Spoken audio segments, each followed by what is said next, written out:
একজন দিনদার মেয়ের দিনদারিতা আল্লাহর কাছে কিভাবে কবুল হয়ে থাকে। আমাদের মেয়েদেরকে বুঝান, বাসায় গিয়ে বোনদেরকে বুঝান, মাদেরকে বুঝান, স্ত্রীদেরকে বুঝান, তাদেরকেও একটা উদ্দেশ্য আল্লাহ পাক সৃষ্টি করেছেন। কি উদ্দেশ্য? তারা যেন ইসমাইলের মতো প্রজন্ম জন্ম দিতে পারে। তাদেরকে সিরিয়াল দেখার জন্য পাঠানো হয়, তাদেরকে রং তামাশা করার জন্য, স্নো পাউডার মেখে বাইরে ঘোরার জন্য পাঠানো হয় না। এবং এটাকে কন্ট্রোল তো আমাদেরকে করতে হবে। এই যে বললাম, কন্ট্রোল করতে গিয়ে যদি দেখেন পারতেছেন, আপনার দ্বারা হচ্ছে না, তখন কি প্রয়োজনে ডিসকানেক্টেড হয়ে যাবে, প্রয়োজনে ডিসকানেক্টেড হয়ে যাবেন, তাও নিজের দিনকে ক্ষতিগ্রস্ত হতে দিবেন।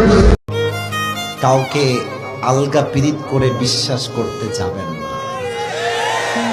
বিশ্বাস যত বড়, বাস তত বড়। আপনি যাকে যত বিশ্বাস করবেন, দেখবেন সে আপনাকে তত বড় বাস দিয়ে বিদায় হয়ে যাবে। ঠিক কিনা বলেন?